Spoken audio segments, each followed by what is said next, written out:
picture this. You're the most talented, handsome, and successful god in all of Olympus. You've got everything: looks, skills, fame, literally the power of the sun in your hands. But somehow, every single person you fall for either runs away, rejects you, or, well, let's just say things get messy. How is that even possible? Well, let me tell you the story of Apollo, the god who had absolutely everything except the ability to win at love. And trust me, his romantic disasters are so epic, they'll make your worst dating fails look like fairy tales. So, who exactly is Apollo? Think of him as the ultimate overachiever of the ancient world. This guy is the god of music, poetry, prophecy, healing, archery, and the sun.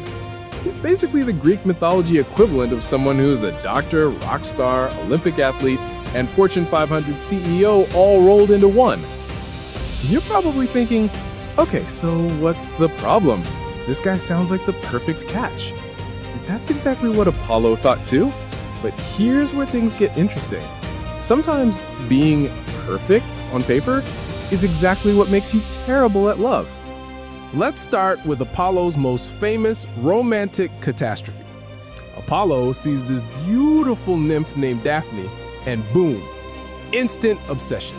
Not love, mind you, but full-blown, stalker-level obsession. Apollo decides the best way to win Daphne over is to chase her through the forest while bragging about all his achievements. Can you imagine? This girl is literally running for her life, and Apollo's behind her going, wait, did I mention I'm also the god of music? But here's where things get really wild.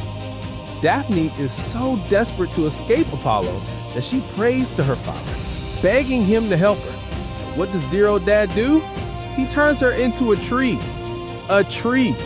She literally chose becoming a laurel tree over dating Apollo. Do you see how badly you have to mess up for someone to prefer photosynthesis over your company? The craziest part? Apollo still doesn't get it.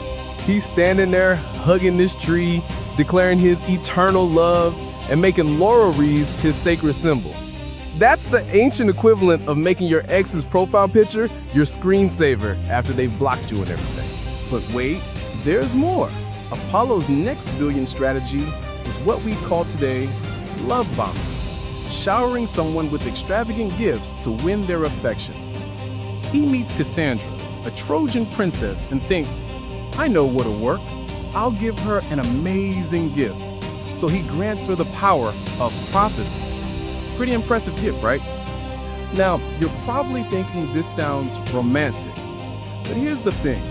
Apollo gives her this incredible power, expecting love in return. It's like buying someone an expensive necklace on the first date and then getting upset when they don't immediately say, I love you. Cassandra accepts the gift, but doesn't fall for Apollo. She's grateful, sure, but not interested romantically. And how does our perfect God handle rejection? He loses his mind. Since he can't take back the gift of prophecy, he curses her so that no one will ever believe her predictions. Can you imagine being that petty? Fine, you can see the future, but nobody will listen to you. That's the ancient equivalent of writing a bad Yelp review because someone didn't text you back fast enough. You think Apollo would learn from these disasters, right? Wrong. Let's talk about Hyacinthus, a beautiful young prince who actually liked Apollo back. Finally, success. But here's where things get complicated. Zephyrus, the god of the west wind, also had a crush on Hyacinthus. So we've got a classic love triangle, two gods competing for one mortal. Now, you're probably wondering how gods handle romantic rivalry.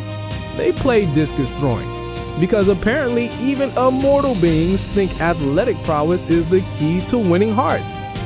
During the game, jealous Zephyrus decides to sabotage Apollo by redirecting his discus throw with the gust of wind.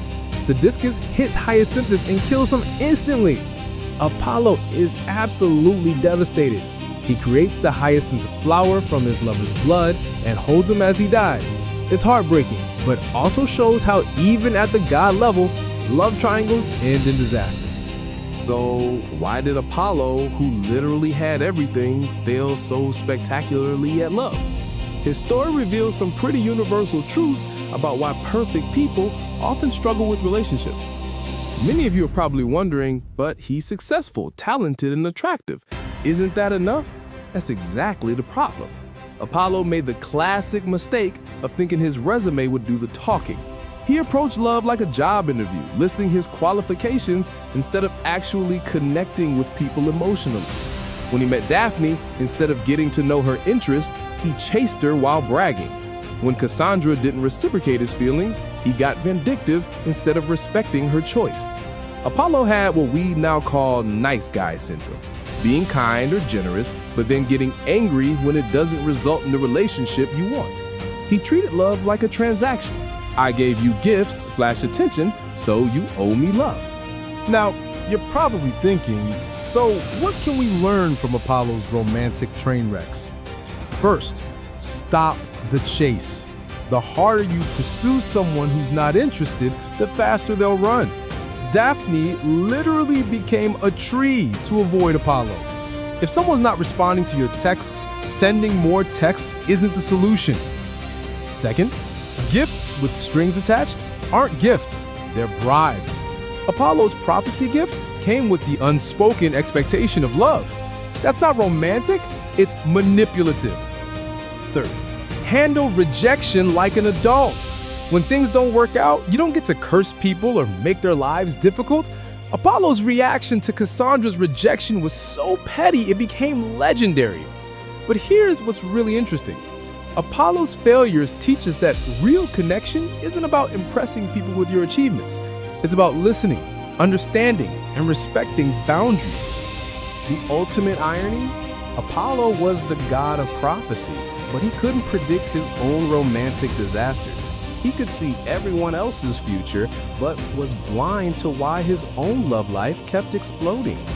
Apollo had everything: looks, talent, power, immortality, but he lacked the one thing that actually matters in relationships: emotional intelligence. So, what's the takeaway from all this divine drama? Well, if even the gods can fail this spectacularly at love, maybe our own dating disasters aren't so embarrassing after all. Apollo never learned that love isn't about what you can offer or how impressive you are. It's about connection, understanding, and respect. Next time you're tempted to chase someone who's not interested, remember Daphne, the tree. When you want to buy someone's affection with expensive gifts, think of cursed Cassandra. And when jealousy rears its ugly head, remember poor Hyacinthus. Which of his romantic disasters do you think was the most ridiculous? Let me know in the comments below. And don't forget to subscribe for more mythological relationship advice, because apparently, even gods need it.